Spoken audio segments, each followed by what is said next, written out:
பிரியமானவர்களே, இன்றைய காலை பொழுதிலும் கூட இது வானத்தின் வாசல் ஊழியத்தின் மூலம் உங்களை சந்திப்பதில் கர்த்தருக்குள் மிகுந்த சந்தோஷம் அடைகிறேன்.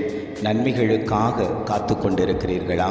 அநேக தரம் நான் கர்த்தரிடத்தில் பிரயாசப்படுகிறேன், என்னுடைய வாழ்க்கையில் எந்த ஒரு நன்மையும் கிடைக்கவில்லையே, ஒரு வேலை விஷயத்தில் ஒரு நன்மை கிடைக்கல, உயர் பதவிகள் கிடைக்கல, வாழ்க்கையில் ஒரு நன்மை கிடைக்கல, எல்லாமே தடைப்பட்டு போனது போல் இருக்கிறதே, நான் எந்த முயற்சி எடுத்தாலும் அது தோல்வியாய் போனது போல் இருக்கிறதே, நான் நன்மையை பெற்றுக்கொள்ள மாட்டேனா, என் வாழ்க்கையில் நன்மை கிடைக்காதா என்று பல கேள்விகளோடு தேவ சமூகத்தை நோக்கி பார்த்து கொண்டிருக்கக்கூடிய உங்களை பார்த்துத்தான் ஆண்டவர் சொல்லுகிறார், நான் நன்மைகளை உங்களுக்கு செய்வேன், நான் அதை நிறைவேற்றி தருவேன் என்று இன்றைய காலை பொழுதில் ஒவ்வொரு குடும்பங்களையும் பார்த்து ஆண்டவர் வாக்கு கொடுத்து கொண்டிருக்கிறார். இன்றைய காலை பொழுதிலும் கூட ஆண்டவர் நமக்கு தரக்கூடிய நல்ல வார்த்தை என்னவென்றால், சகரியா 9ஆம் அதிகாரம் 12ஆம் வசனம் இவ்வாறாக சொல்லுகிறது, இரட்டிப்பான நன்மையை தருவேன், இன்றைக்கே தருவேன். வசனம் இவ்வாறாக சொல்லுகிறது, இரட்டிப்பான நன்மையை தருவேன், இன்றைக்கே தருவேன். அநேக குடும்பங்கள் நன்மைக்காக எதிர்பார்த்து கொண்டிருக்கிறார்கள். என் வாழ்க்கையில் ஒரு நன்மை நடக்காதா, என் பிள்ளைகளுடைய வாழ்க்கையில் ஒரு நன்மை நடக்காதா, என் தொழிலில் ஒரு நன்மை நடக்காதா, நான் தேவ சமூகத்தில் காத்து கிடக்கிறேன், ஆனாலும் என் வாழ்க்கையில் ஒரு முன்னேற்றத்தையே நான் பார்க்கவில்லையே, அநேகர் நன்மையானதை பெற்றுக்கொண்டிருக்கும் போது நான் நன்மைகளை பெற்றுக்கொள்ள முடியாதபடிக்கு தவித்து கொண்டிருக்கிறேனேன்னு சொல்லி அழுது விழித்து கொண்டிருக்கக்கூடிய குடும்பங்கள் அநேகம் உண்டு.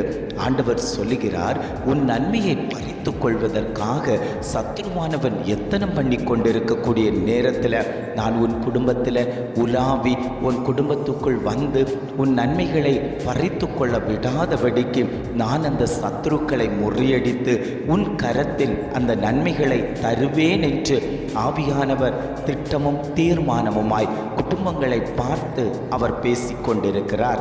எத்தனையோ முறை பிரயாசப்பட்டு விட்டேன், ஓடோடி உழைக்கிறேன், ஆனாலும் என் உயர்வு, ஒரு மேன்மை, ஒரு வளர்ச்சி என் வாழ்க்கையில் காணப்படவில்லையே, என்னை எல்லாரும் கீழ்மட்டமாய் வைத்து கொண்டிருக்கிறார்களே, உதவாதவன், நீ பிரயோஜனம் இல்லாதவள், நீ பிரயோஜனம் மற்றவள் என்று எல்லாரும் ஓரமாய் ஒதுக்கி வைக்கப்பட்டது போல் நான் இருக்கிறேனே, என் வாழ்க்கை மட்டும் ஏன் இப்படி இருக்கிறது, ஒரு அனாதையை போல என்னை ஓரம் ஒதுக்கி வைத்து கொண்டிருக்கிறார்களே, நான் என்ன செய்வேன், என்னோடு கூட இருக்கக்கூடிய தெய்வம் என்னை கைவிட்டு விட்டாரா, நான் என்ன செய்வேன் ஆண்டவரே, நீர் என்னை கைவிட்டு விட்டீரா, நான் உம்மைத்தானே நேசிக்கிறேன், உம்முடைய சமூகத்தில் இருந்து அனுதினமும் உம்முடைய வார்த்தைகளை கேட்டு உம்முடைய வசனத்தை நான் தியானித்து கொண்டிருக்கிறேனே, என் வாழ்க்கையில் ஒரு நன்மையும் வரலையே, நான் அந்த நன்மையை பெற்றுக்கொள்ள மாட்டேனா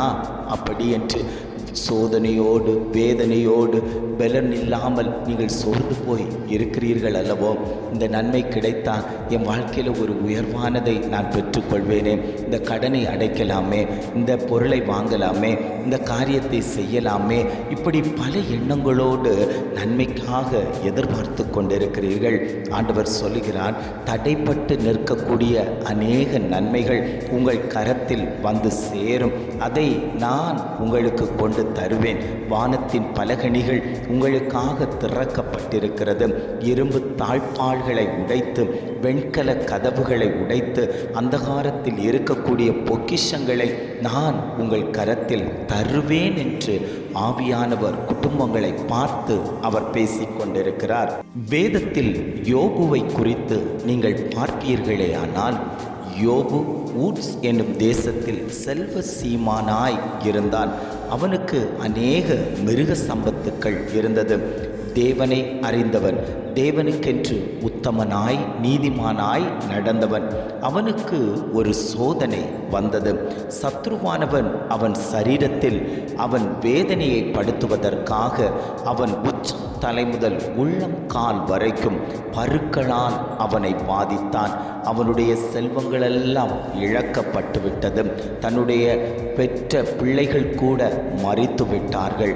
ஆனாலும் அவன் கர்த்தரையே நம்பியிருந்தபடியினால், கர்த்தரையே தேடினபடியினால் ஆண்டவர் அவனுக்கு முன்னிலைமையை பார்க்கிலும் பின்னிலைமையை ஆசீர்வதித்து இரட்டிப்பான நன்மையை கொடுத்தாரேயானால், உங்கள் குடும்பங்களை பார்த்து ஆண்டவர் சொல்லுகிறார், நன்மை இழந்து போச்சே, நான் ஒரு காலத்தில் மேன்மையாய் இருந்தேனே, இப்பொழுது எல்லாவற்றையும் இழந்து நடுத்தருவில் நிற்கிறேனே, ஆனால் நான் கர்த்தரையே தான் தேடிக்கொண்டிருக்கிறேனே என்று எத்தனை பேர் ஆண்டவரை தேடி கொண்டிருக்கிறீர்களோ அத்தனை பேரையும் பார்த்து ஆண்டவர் சொல்கிறார், உன் முன்னிலைமையை பார்க்கிலும் பின்னிலைமையை நான் ஆசீர்வதித்து தரப்போகிறேன். இரட்டிப்பான நன்மைகளை நான் உனக்கு தரப்போகிறேன்.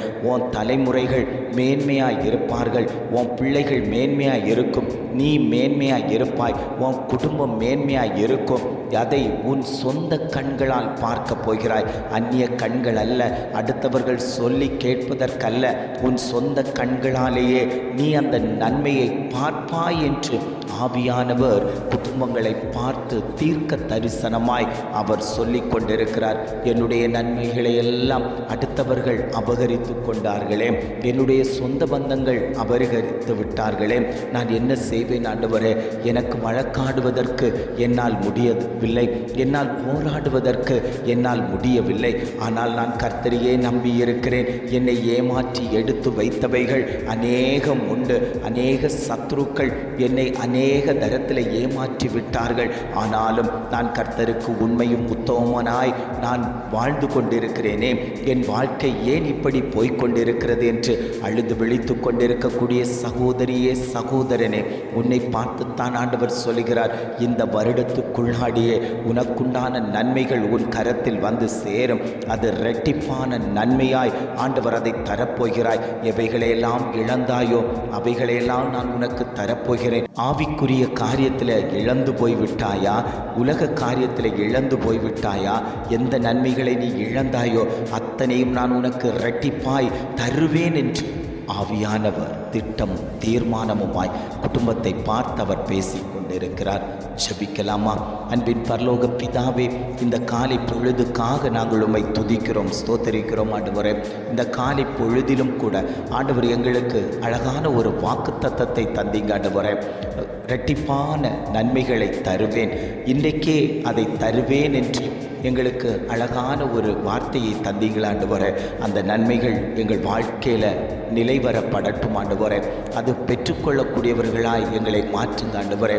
எங்களிடத்தில் இருக்கக்கூடிய அசுத்தங்கள், அசுசிகள் எல்லாவற்றையும் கர்த்தர் எடுத்து மாற்றி எங்களை பலனுள்ளவர்களாய் ஆண்டவரே எங்களை தேவன் மாற்றும்படியாய் அந்த நன்மைகளை புசிக்கத்தக்க விதத்தில் கர்த்தர் எங்கள் வாழ்க்கையில் ஒரு செழிப்பை உண்டு பண்ணும்படியாய் நாங்கள் ஜெபிக்கிறோம் ஆண்டவரே. மனிதர்கள் பார்த்து எங்களை ஏளனமாய் சொல்வதற்கல்ல ஆண்டவரே. இந்த குடும்பம் தேவனை ஆராதிக்கிற குடும்பம்.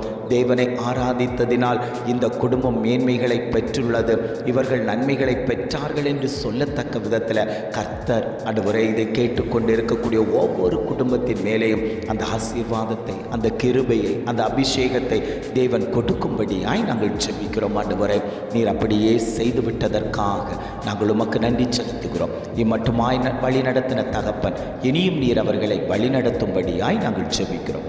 எங்களை தாழ்த்தி தருகிறோம். துதிகன மகிமை எல்லாம் உமக்கே செலுத்துகிறோம். மீட்பர் இயேசுவின் மூலம் ஜெபம் கேளும் நல்ல பிதாவே. ஆமென், ஆமென்.